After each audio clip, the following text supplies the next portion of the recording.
الرحيم يا أيها الذين آمنوا اتقوا الله حق تقاته ولا تموتن إلا وأنتم مسلمون يا أيها الناس اتقوا ربكم الذي خلقكم من نفس واحدة وخلق منها زوجها وبث منهما رجالا كثيرا ونساء واتقوا الله الذي تساءلون به والأرحام إن الله كان عليكم رقيبا يا أيها الذين آمنوا اتقوا الله وقولوا قولا سديدا يصلح لكم أعمالكم ويغفر لكم ذنوبكم ومن يطع الله ورسوله فقد فاز فوزا عظيما وقال الله تبارك وتعالى يوم لا ينفع مال ولا بنون إلا من أتى الله بقلب سليم وقال رسول الله صلى الله عليه وسلم إن الله لا ينظر إلى صوركم ولا إلى أجسامكم ولكن ينظر إلى قلوبكم وأعمالكم. تمام قسم کی تعریفیں، حمد و ثنا، کبریائی اور بڑائی اس اللہ رب العالمین کے لیے لائق اور سزاوار ہے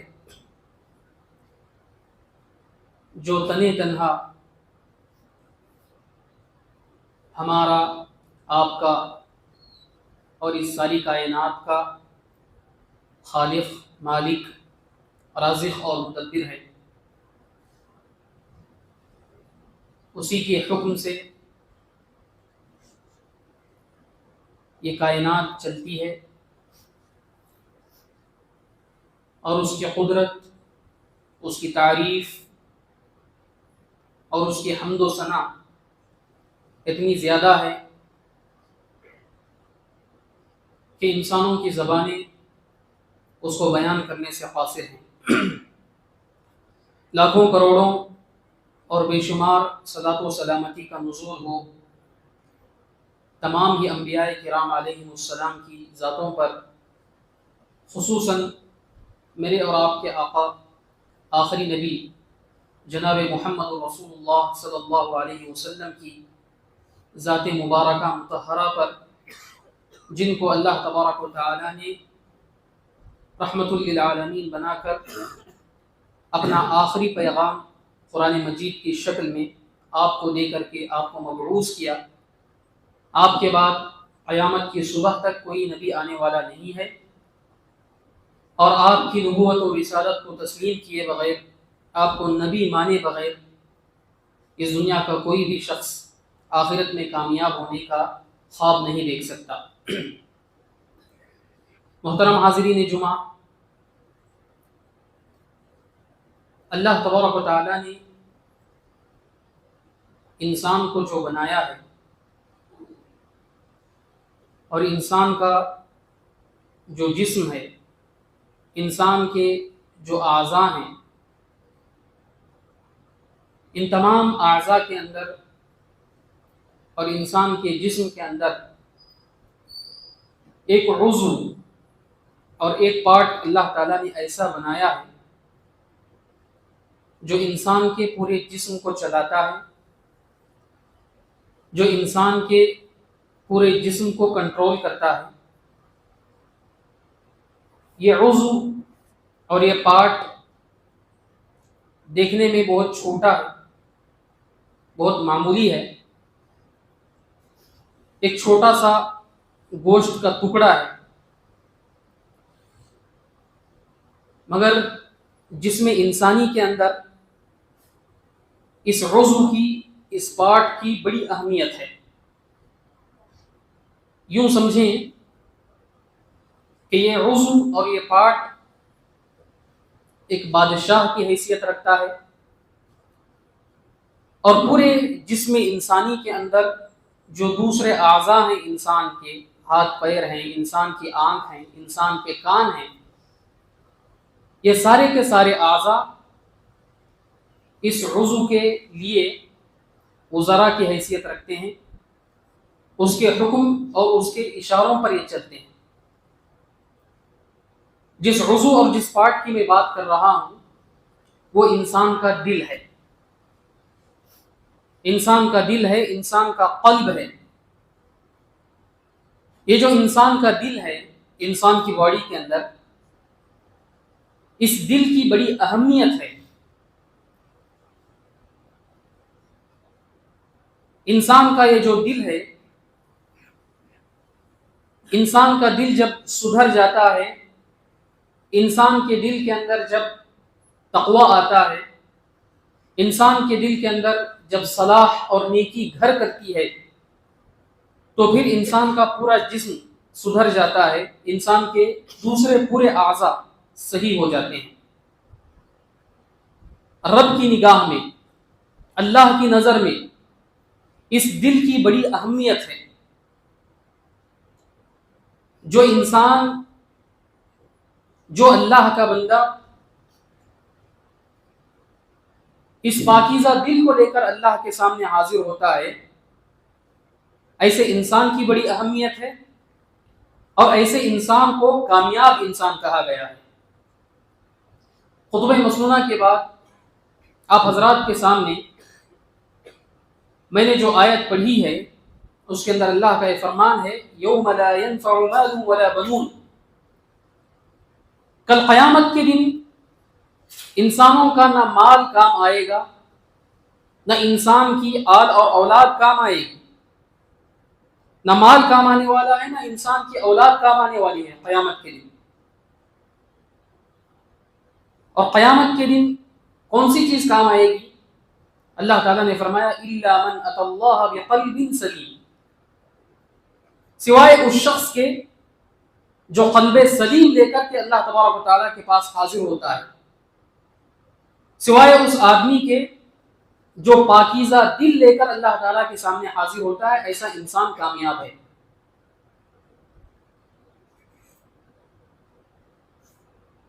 اور اللہ تبارک و تعالیٰ جس چیز کو دیکھ کر فیصلہ کرتا ہے، اللہ تبارک و تعالیٰ جس چیز کی بنیاد پر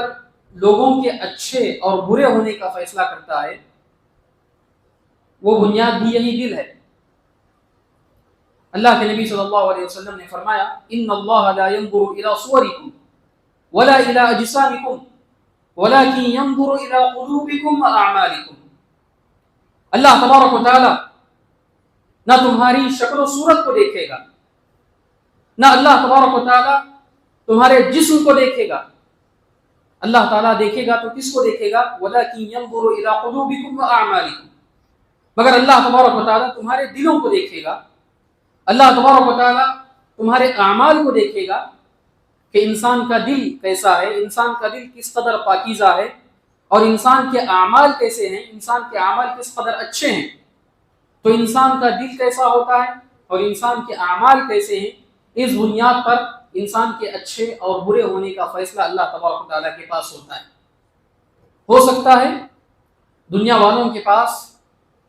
لوگوں کے جانچنے کا، لوگوں کو پرکھنے کا الگ معیار ہو سکتا ہے. دنیا والے کسی انسان کے مال کو دیکھ کر اس کو اچھا انسان سمجھ سکتے ہیں، دنیا والے کسی انسان کی خوبصورتی کو دیکھ کر اس کو اچھا انسان تسلیم کر سکتے ہیں، یا کچھ اور بنیادوں کی بنسبت دنیا والے کسی انسان کے اچھے یا برے ہونے کا فیصلہ کر سکتے ہیں. مگر اللہ کی جو عدالت ہے، اس عدالت کے بارے میں کہا گیا کہ اللہ تبارک و تعالیٰ انسان کے دلوں کو دیکھتا ہے، اور اللہ تبارک و تعالیٰ انسان کے اعمال کو دیکھتا ہے.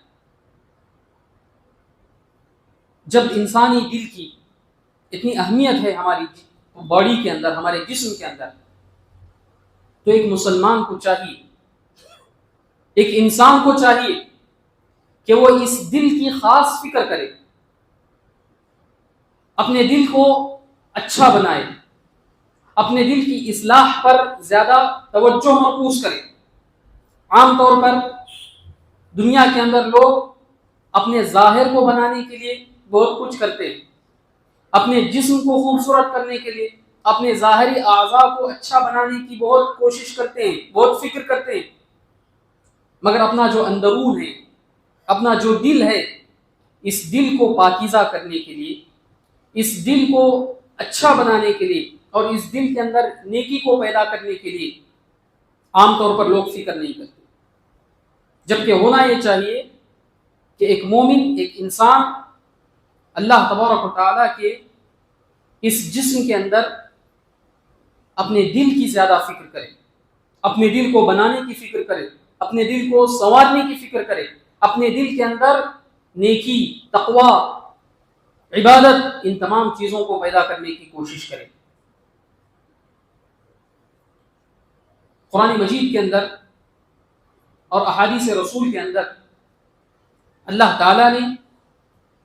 اور اللہ کے نبی صلی اللہ علیہ وسلم نے اس بات کو بڑی وضاحت کے ساتھ پیش کیا ہے کہ جب انسان غلط راستوں پر چلتا ہے، جب انسان غلطی کرتا ہے، جب انسان گناہوں کے اندر مبتلا ہوتا ہے تو ان گناہوں کا اثر انسان کے دل پر پڑتا ہے۔ انسان کا جو دل ہے، انسان کا دل گناہوں سے، معصیتوں سے، غلط کاموں سے انسان کا دل متاثر ہوتا ہے، اس لیے کہ انسان کا دل ہی اہم ہے، اور یہ گناہ انسان کے دل کو انسان کے دل کو متاثر کرتے ہیں، انسان کے دل پر ان گناہوں کا افیکٹ ہوتا ہے۔ جب انسان کا دل بگڑتا ہے تو پھر انسان کے دوسرے اعضاء بھی بگڑتے ہیں۔ اللہ کے نبی صلی اللہ علیہ وسلم نے اس بات کی وضاحت کی ہے، اور اللہ تبارک و تعالیٰ نے بھی قرآن مجید کے اندر بہت ساری ایسی بیماریوں کا ذکر کیا ہے جو انسان کے دل کو لاحق ہوتی ہیں۔ جس طرح انسان کا جسم متاثر ہوتا ہے، انسان کا جسم بیمار ہوتا ہے، اسی طریقے سے انسان کا دل بھی بیمار ہوتا ہے۔ قرآن مجید کے اندر دل سے تعلق رکھنے والی ایک بیماری کا ذکر کیا گیا ہے جس کو قسوۃ القلب کہا جاتا ہے۔ قسوۃ القلب کا مطلب دل کا سخت ہو جانا، دل کا پتھر بن جانا، دل کے اندر کسی اچھی بات کا اثر نہ کرنا، یہ دل کو لاحق ہونے والی ایک بیماری ہے۔ اللہ تبارک و تعالیٰ نے فرمایا یہودیوں کے تعلق سے فَبِمَا نَقْضِهِمْ مِيثَاقَهُمْ لَعَنَّاهُمْ وَجَعَلْنَا قُلُوبَهُمْ قَاسِيَةً، جب یہودیوں نے اللہ تبارک و تعالیٰ سے کیا ہوا اپنا عہد و پیمان توڑ دیا، اللہ تعالیٰ کے وعدے کو انہوں نے توڑ دیا، تو نتیجے میں اس کی سزا کے طور پر کیا ہوا؟ اللہ نے فرمایا لعناہم، سب سے پہلے تو ان پر ہماری لعنت پڑی، اللہ نے ان پر لعنت بھیجی۔ دوسری وجعلنا قلوبہم قاسیہ، ہم نے ان کے دلوں کو سخت بنا دیا، ہم ان کے دلوں کو سخت کر دیے تھے۔ تو دلوں کی سختی یہ دل کو لاحق ہونے والی ایک بیماری ہے۔ اسی طریقے سے دل کو لاحق ہونے والی ایک اور بیماری کا ذکر قرآن مجید کے اندر کیا گیا ہے، اس کو کہا گیا ہے دل کے اوپر ختم لگ جانا یا دل کے اوپر تالے پڑ جانا۔ جب دل کے اوپر سیل لگا دی جاتی ہے، دل کے اوپر تالا لگا دیا جاتا ہے، تو دل اچھی بات کو قبول کرنے کی صلاحیت کھو بیٹھتا ہے۔ دل قرآن مجید اور حدیث رسول کی جو اچھی باتیں ہوتی ہیں، دین کی جو باتیں ہوتی ہیں، یہ اچھائیوں کو قبول کرنے کے قابل نہیں رہتا۔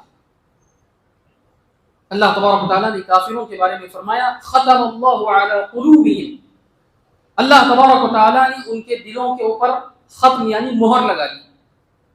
اب ان کے دل نیکیوں کو قبول کرنے کی صلاحیت اپنے اندر نہیں رکھتے۔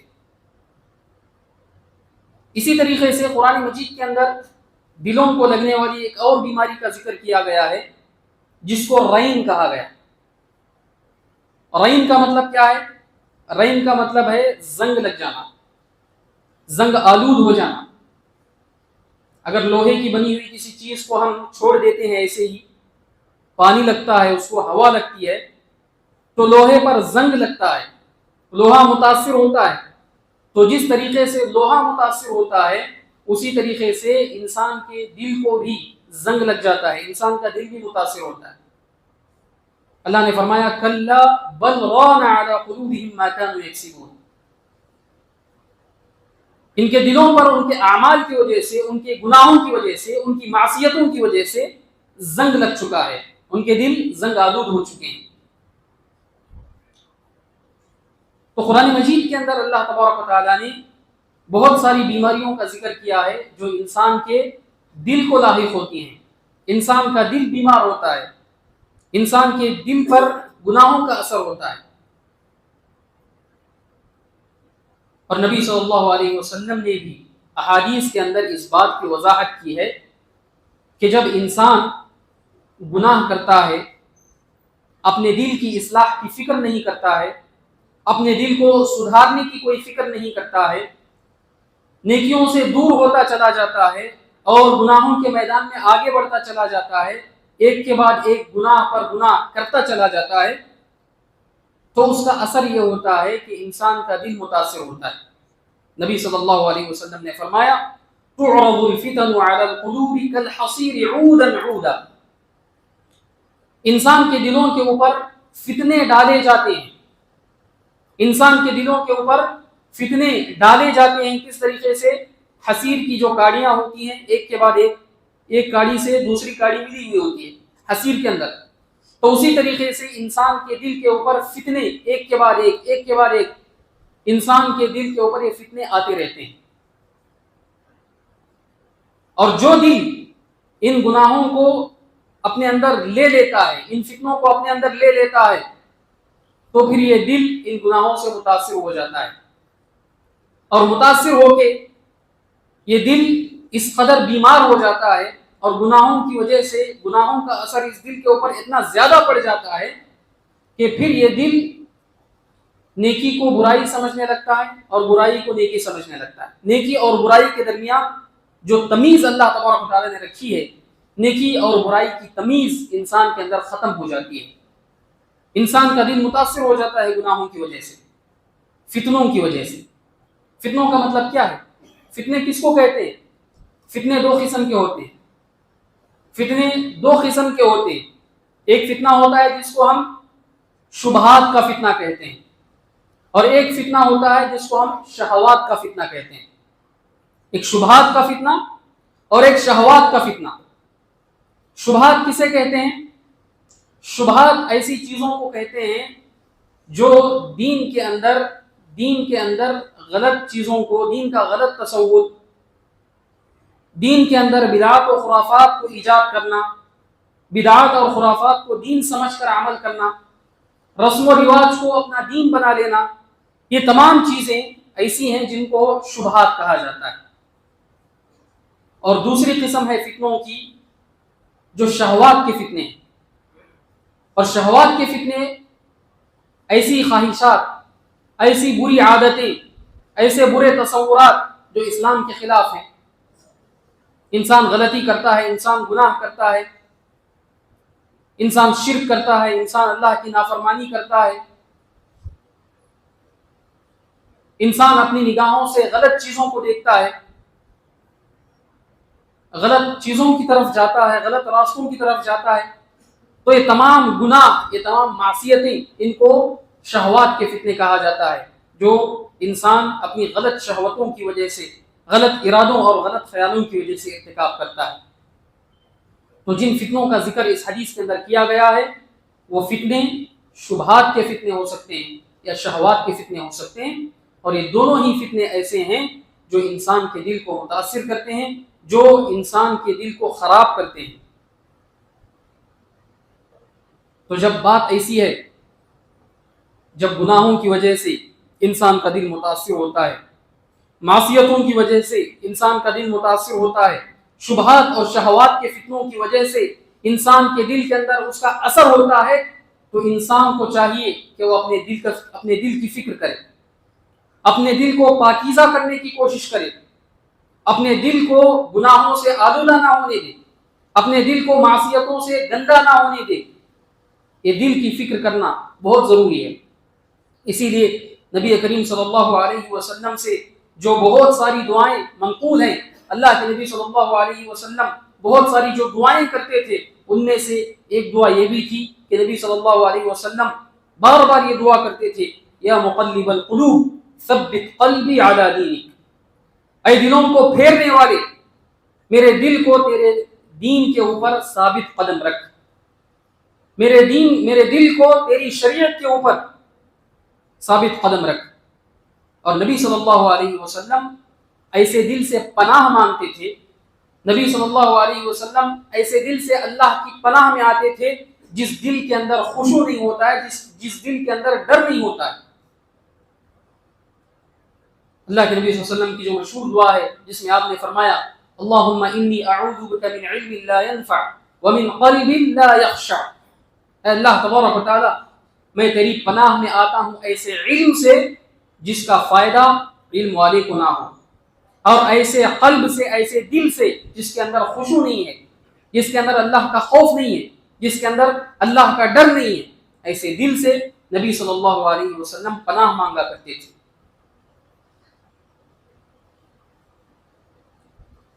انسان کے دل پر جب شبہات کا اثر ہوتا ہے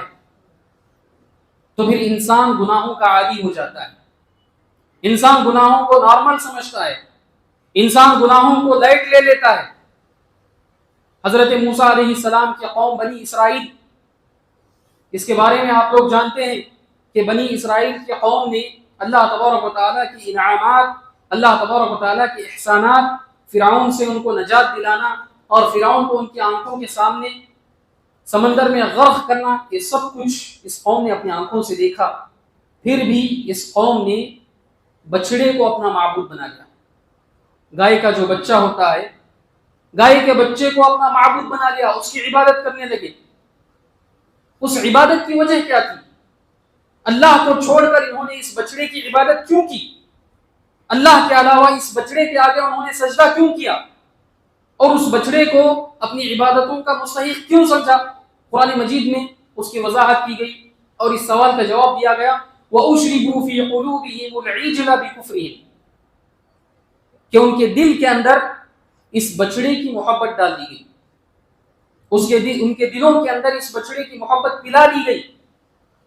جس کی وجہ سے لوگ اللہ کے ساتھ نافرمانی کرنے لگے اور اللہ کی عبادت میں اس بچڑے کو شریک کرنے لگے۔ تو انسان کے دل کے اندر جب گناہوں کا اثر ہوتا ہے، گناہوں کی محبت ڈال دی جاتی ہے، تو پھر انسان گناہوں کو لائٹ لے لیتا ہے اور انسان گناہوں کو کرنے لگتا ہے اور گناہوں کی کوئی فکر اس کو نہیں ہوتی۔ انسان اپنے دل کی اصلاح کیسے کرے، اپنے دل کو پاکیزہ کیسے کرے، اپنے دل کو صحیح سالم کیسے رکھے؟ اپنے دل کو سدھارنے کے لیے، اپنے دل کو پاکیزہ کرنے کے لیے اور اپنے دل کی اصلاح کے لیے سب سے پہلے انسان کو اللہ تبارک و تعالیٰ کا جو کلام ہے قرآن مجید، اس قرآن مجید سے اپنا رشتہ جوڑنا چاہیے۔ قرآن مجید ایسی کتاب ہے، قرآن مجید ایسی طاقت ہے کہ اس قرآن مجید کے اندر اللہ تبارک و تعالیٰ نے ہر چیز کی دوا رکھی ہے۔ جو انسان قرآن مجید سے اپنا رشتہ مضبوط کرتا ہے، قرآن مجید کو پڑھتا ہے، قرآن مجید کو سمجھتا ہے اور قرآن مجید پر عمل کرنے کی کوشش کرتا ہے، تو ایسے انسانوں کا دل فتنوں میں مبتلا نہیں ہوتا ہے اور ایسے انسانوں کا دل صحیح رہتا ہے۔ اللہ تبارک و تعالیٰ نے مومنوں کے بارے میں فرمایا انما المؤمنون الذین اذا ذکر اللہ وجلت قلوبهم،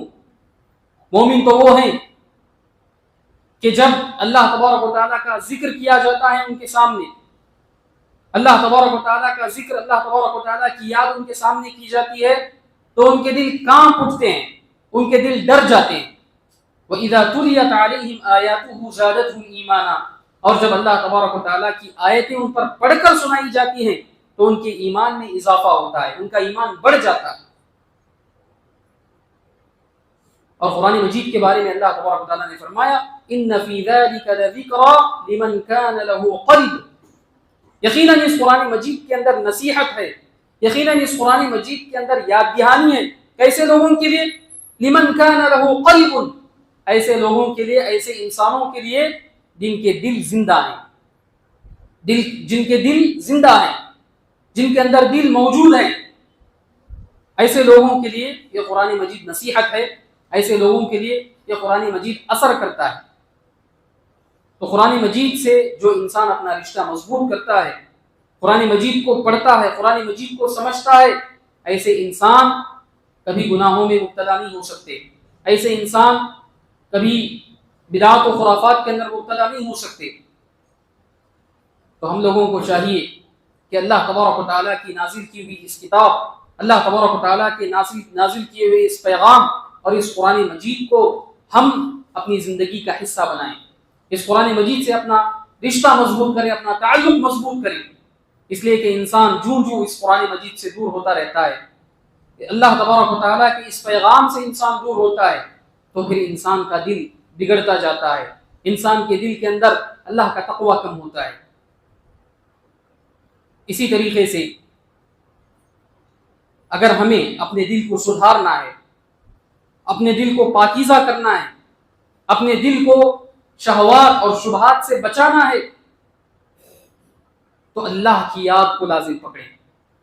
ہمیشہ اللہ کی یاد میں مصروف رہیں، اللہ کے ذکر میں مصروف رہیں، اللہ کو یاد کرتے رہیں، اس لیے کہ اللہ کی یاد ایسی چیز ہے، اللہ کا ذکر ایسی چیز ہے جو انسان کے دل میں ایک قوت بخشتی ہے، انسان کے دل کو زندہ رکھتی ہے، انسان کا دل مردہ ہونے سے بچاتی ہے۔ اللہ تبارک و تعالیٰ نے فرمایا ذکر کے تعلق سے الا بذکر اللہ تطمئن القلوب، کہ لوگوں سن لو، اللہ تبارک و تعالیٰ کا ذکر ہی ایسی چیز ہے جس کی وجہ سے انسان کے دلوں کو اطمینان حاصل ہوتا ہے، سکون حاصل ہوتا ہے، دلوں کا سکون، دلوں کی چین اسی ذکر میں رکھی گئی ہے۔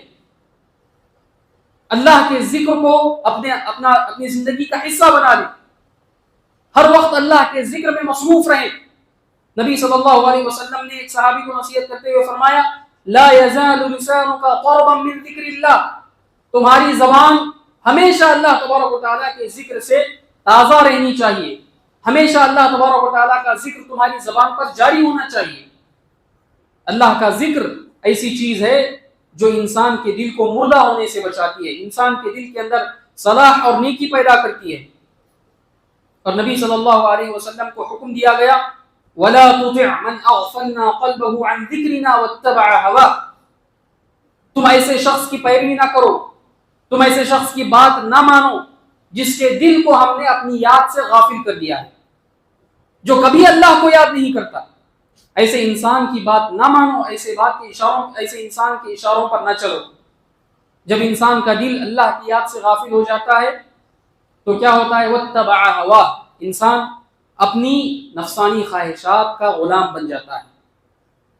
انسان اپنی نفسانی خواہشات کے پیچھے چلنے لگتا ہے۔ تو اللہ تبارک و تعالیٰ کا ذکر انسان اس کو لازم پکڑے،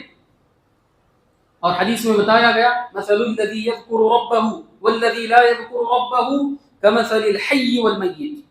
جو انسان اپنے رب کو یاد کرتا ہے اور جو اپنے رب کو یاد نہیں کرتا، ان دونوں انسانوں کی مثال ایک زندہ اور مردہ انسان کے جیسی ہے۔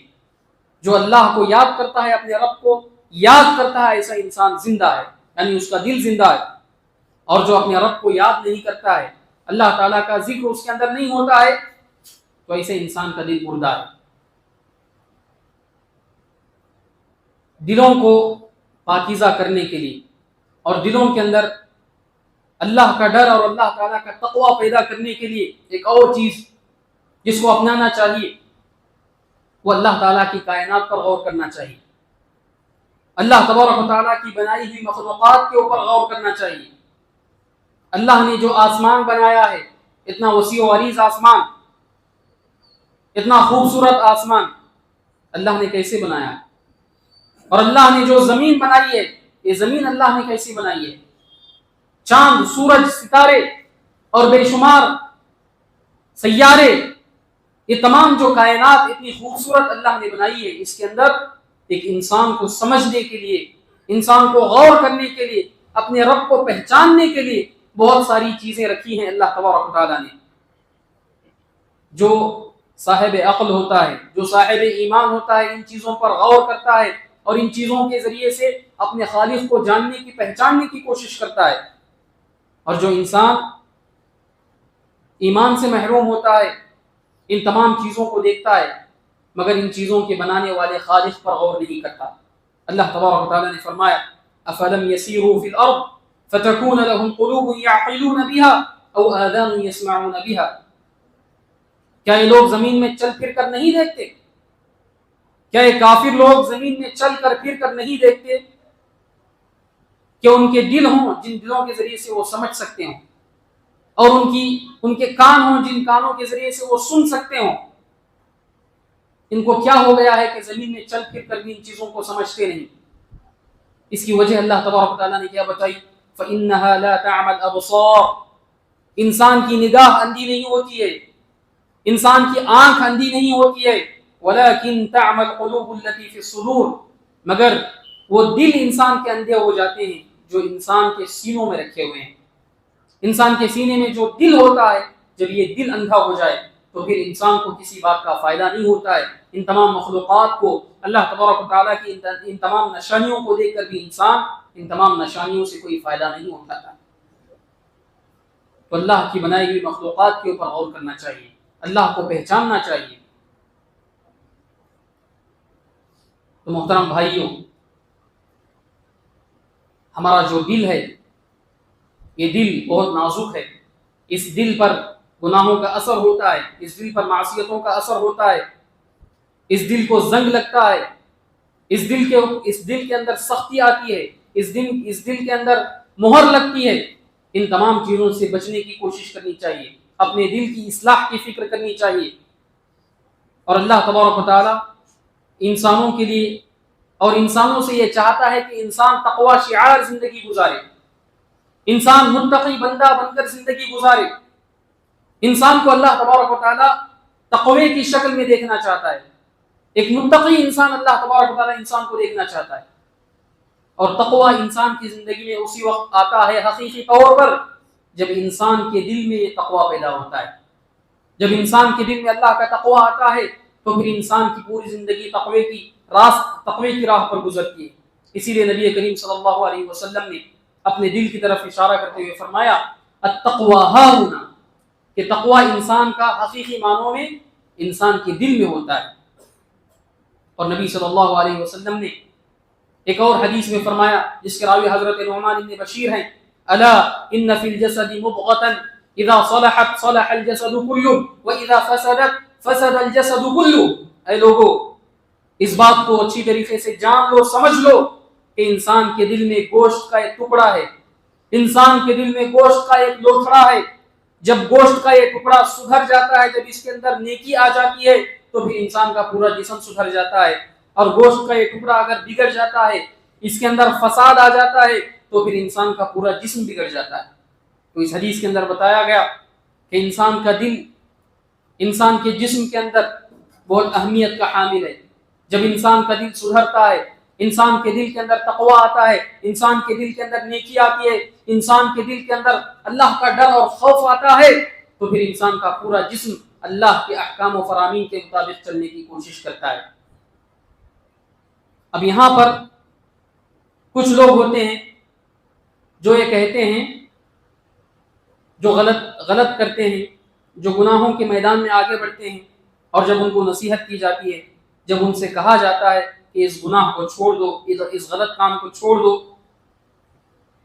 اپنا لباس اسلام کے مطابق رکھو، اللہ کے احکام و فرامین کے مطابق چلو، تو لوگ کہتے ہیں کہ تقویٰ تو دل میں ہوتا ہے، تقویٰ تو دل کے اندر ہونا چاہیے، اور اپنے دل کو ٹھوکتے ہوئے کہتے ہیں کہ تقویٰ تو دل میں ہوتا ہے۔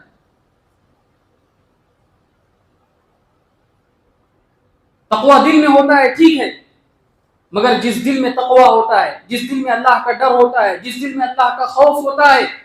اس کا اثر انسان کے ظاہری اعضاء پر بھی دیکھنے کو ملتا ہے۔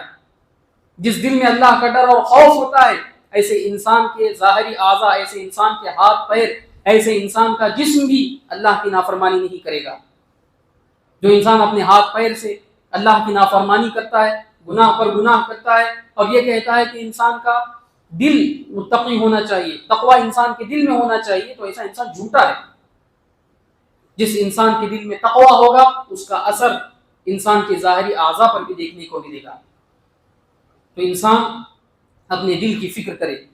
جیسا کہ میں نے اپنے خطبے کے شروع میں کہا کہ اللہ تبارک و تعالیٰ کے پاس جو چیز کام آئے گی وہ قلب سلیم ہے، پاکیزہ دل ہے۔ اور قلب سلیم ایسے دل کو کہا جاتا ہے جس کے اندر شبہات بھی نہیں ہوتے ہیں، جس کے اندر شہوات بھی نہیں ہوتے ہیں۔ ایسا دل جس کے اندر توحید ہوتی ہے، جس کے اندر اتباع سنت ہوتا ہے، جس کے اندر عمل صالح کی محبت ہوتی ہے، جس کے اندر نیک لوگوں کی محبت ہوتی ہے، ایسے دل کو قلب سلیم کہا جاتا ہے۔ اور جس دل کے اندر شرک ہوتا ہے، جس دل کے اندر بدعات ہوتے ہیں، جس دل کے اندر خرافات ہوتے ہیں، جس دل کے اندر اللہ کی نافرمانیوں سے محبت ہوتی ہے ایسے دل کو قلب سلیم نہیں کہا جاتا. اور قلب سلیم ایسی چیز ہے جو انسان کے کام آئے گی قیامت کے دن. ہم تمام لوگوں کو چاہیے کہ ہم اپنے دلوں کی فکر کرنے والے بنیں, ہم اپنے دلوں کو